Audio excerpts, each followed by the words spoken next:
Quand j'ai entendu que c'était 5 femmes qui braquent des banques, en plus que c'était une histoire vraie, en plus avec quelle comédienne j'allais tourner, ça m'a donné trop envie, forcément. C'est une histoire, trop peu connue pour ce que c'est, en tout cas dans les années 90. Mais en fait, encore maintenant, ça pourrait nous étonner, en fait. Parce qu'encore maintenant, par exemple, le Louvre, c'est des hommes, de nos temps, là, j'ai pas d'histoire de femmes qui braquent, en fait.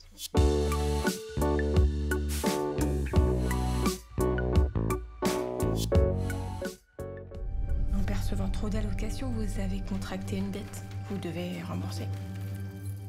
Mais donc en fait, c'est vous qui faites une erreur et c'est moi qui paye.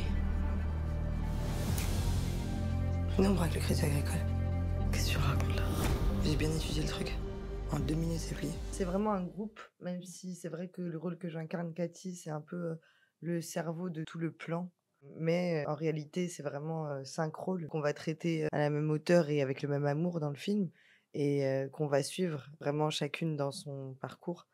Donc Cathy, un peu en chef de bande, mais jamais là pour prendre la place de qui que ce soit et surtout toujours là pour donner la place. Et Malo, elle incarne Carole, la plus jeune du groupe. C'est un peu la seule, qui vient pas forcément du même milieu social. Elle est pas bourgeoise. En tout cas, sa famille a plus d'argent, mais c'est pas pour autant qu'elle, elle en a. Et donc elle décide de lâcher tout ça pour suivre ses amis, en fait. Donc c'est vrai que c'est le personnage qui incarne le mieux l'amitié dans ce groupe. On parle de quoi là? Ouh. Ouais, mais on n'existe pour personne. Ni pour les condés, ni... On est des meufs. Depuis quand des meufs ça braque? En tant que comédienne qui font des films français, donc beaucoup d'auteurs, c'est clair qu'on n'a pas eu l'occasion de faire des films comme ça, de braquage. C'est un film social où il y a de l'action, c'est très peu commun, donc forcément ça fait kiffer. Après le fait de l'excitation de dire, on va faire un film où on braque des banques, si le scénario n'était que ça, Bah, je pense qu'on n'aurait jamais dit oui toutes les 5. Là, c'est parce que justement, il y a cette histoire de déterminisme social et tout l'aspect que Mélissa y met, toute la complexité et toute la réflexion infusée dans le film. C'est exactement les réflexions qu'on se fait. On a grandi un peu dans les mêmes milieux sociaux, Mallory, Kenza et moi. Si je peux parler de nous 3 parce qu'on était beaucoup ensemble et qu'on l'a dit, dans les dernières interviews et donc c'est des points de départ évidemment qui nous touchent, où on comprend, quand on vient d'un milieu social, très, précaire. stigmatisé, précaire, abandonné. On comprend qu'il peut y avoir des bascules dans la vie de certaines personnes et que ça bascule dans la violence. C'est des choses, je crois qu'on peut assez comprendre assez facilement vu d'où on vient. Il y a eu un braquage ce matin. Vous étiez où, ce matin par exemple? Tu connais le gang des Amazones? Ça te plaît d'en faire partie? À quel moment des jeunes femmes de votre âge se disent que braquer des banques, ça va être une solution là plutôt qu'un problème? C'était quoi le plus difficile? Est-ce que c'était tourner des scènes d'enfermement dans des vraies prisons ou de jouer une scène de procès devant les vraies Amazones? Ouais, j'avoue, ça se tape, hein. C'est pas les mêmes, en fait, c'est pas les mêmes émotions. C'est vrai que dans la prison, on avait la pression parce qu'on n'avait pas le temps. On n'avait pas le temps, c'était très strict. Surtout, on avait vraiment beaucoup de restrictions. On ne pouvait pas parler de l'extérieur. Tu devais passer plein de portiques. À chaque fois qu'il y a un détenu qui sortait d'une cellule, il fallait se mettre sur les côtés. Je sens que, par exemple, Kenza, Isa et tout, elles ont été pas traumatisées, mais je sens elles ont été vraiment touchées et marquées. J'espère en tout cas refaire des films sur le milieu carcéral.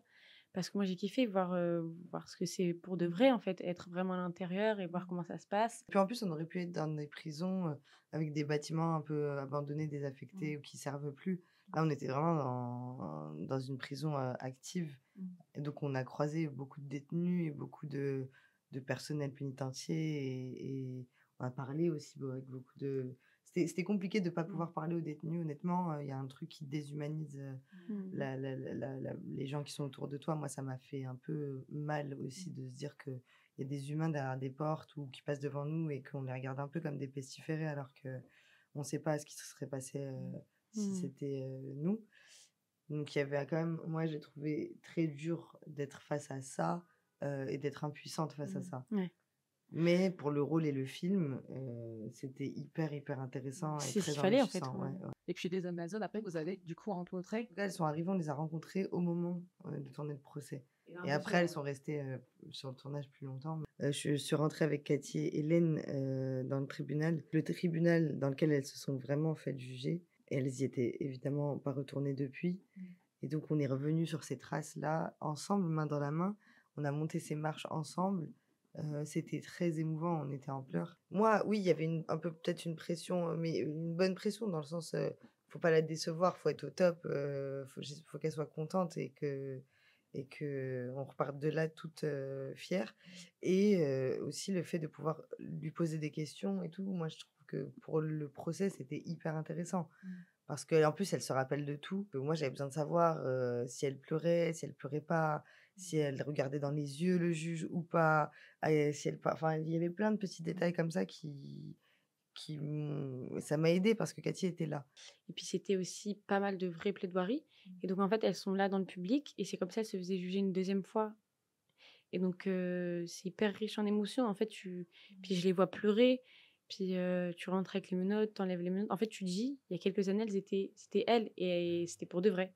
Et tu te dis qu'elles ont vraiment été là et qu'elles étaient vraiment en stress en sachant pas comment allait être la suite de leur vie, quoi. Donc c'était hyper riche en émotions, franchement. Monsieur l'avocat général vous les a livrés. Moi, je vous les confie.